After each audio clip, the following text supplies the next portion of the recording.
আসসালামু আলাইকুম রহমতুল্লাহ। আশা করছি সবাই ভালো আছেন। আবারও ফিরে এলাম নতুন একটি ভিডিও নিয়ে। ট্রেনে চড়তে হয়তো সবারই ভালো লাগে, আমারও সেরকমই। ট্রেনে চড়তে অনেক বেশি ভালো লাগে। আর ট্রেনে চড়ার পর ভিডিও না করলে আসলেই কেমনটা হয়ে যায়, তাই ভিডিওটা শুরু করে দিলাম। আমি যাচ্ছিলাম ঢাকায় একটা কাজে, অনেকটা ইম্পর্টেন্ট, তার জন্যই যাচ্ছিলাম। বাট এখন আমি পৌঁছে গেছি ঈশ্বরদী স্টেশনে। আর ঈশ্বরদী স্টেশনটা মোটামুটি অনেক বড়, যেটা দেখতে অনেক বেশি ভালো লাগে। তাই ভিডিও করার জন্য আর দেরি করলাম না, শুরু করে দিলাম। আর ঈশ্বরদীর আরেকটা জিনিস বিখ্যাত আছে, সেটা হলো ঈশ্বরদীর পাউরুটি। স্টেশনে যাওয়ার পরে অনেকেই হকার যেগুলো আছে, তারা হচ্ছে পাউরুটি বিক্রি করে, যেটা খেতে সত্যি অনেক দারুণ লাগে। আমি ঈশ্বরদী স্টেশনে গেলে এই পাউরুটিটা কখনোই মিস করি না। তবে হ্যাঁ, এই পাউরুটিটা কে কে খেয়েছেন অবশ্যই জানাবেন। ঈশ্বরদী পাউরুটি সত্যি অনেক দারুণ। আর ঈশ্বরদীতে অনেক ট্রেন এসে তাদের ইঞ্জিনটা চেঞ্জ করে।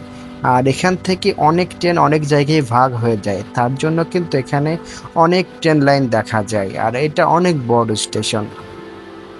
আর ট্রেনে যাওয়ার সময় আমার ঈশ্বরদী স্টেশনে যেতেই হয়। আর তার জন্য ঈশ্বরদী স্টেশনটা আমি বেশ মোটামুটি ভালো করেই চিনি। আর আমি যখন যাচ্ছিলাম তখন প্রায় সন্ধ্যা হয়ে যাচ্ছে, আমি দুপুরের দিকে ট্রেনে উঠছিলাম। আর তার জন্য আমি দিন রাত দুইটারই মজা উপভোগ করতে পেরেছি ট্রেনে। আপনারাও চাইলে এরকম সময় যেতে পারেন, কারণ এই সময় গেলে দুপুর এবং রাত এবং সন্ধ্যার দুইটার মজাই তিনটার মজাই পাওয়া যায়। তার জন্য আমারও বেশ ভালো লাগে। ট্রেনটি আস্তে আস্তে ঈশ্বরদী স্টেশন ক্রস করে যাচ্ছে। দেখুন, রেল লাইনগুলো অনেকটা কমে যাচ্ছে। আর সোজা যে লাইনটা যাচ্ছে আমাদের ট্রেনটা, সেই লাইনটাই ধরবে। সোজা এই লাইনটা আস্তে আস্তে ঢাকামুখী চলে যাবে। আর এই লাইন ধরেই আমরা পদ্মা সেতু হয়েই আমরা ঢাকা পৌঁছাবো। আর পদ্মা সেতু দেখতেও অনেক বেশি ভালো লাগে। চেষ্টা করবো আপনাদেরকে পদ্মা সেতুটাও দেখানোর জন্য।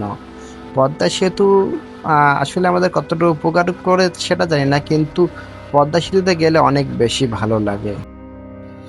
ট্রেনে উঠলে শামসুর রহমানের সেই ট্রেন কবিতার কথা মনে পড়ে যায়। ঝকঝকাঝক ট্রেন চলেছে রাত দুপুরে, ওই ট্রেন চলেছে ট্রেন চলেছে, ট্রেনের বাড়ি কই। বেশ মজার ছিল ছোটবেলাটা। আর ট্রেনে উঠলে এই কবিতার কথাটা অনেক বেশি মনে পড়ে। আপনাদের হয়তো অনেক মনে পড়ে। ট্রেন চিনেছি আমি এই শামসুর রহমানের কবিতাটা দিয়েই। আজকে এই পর্যন্তই, আবারও হাজির হব নতুন কোনো একটি ভিডিওতে। আশা করছি সবাই আশায় থাকবেন। আজকে এই পর্যন্তই। আসসালামু আলাইকুম রহমতুল্লাহ। সবাই ভালো থাকবেন।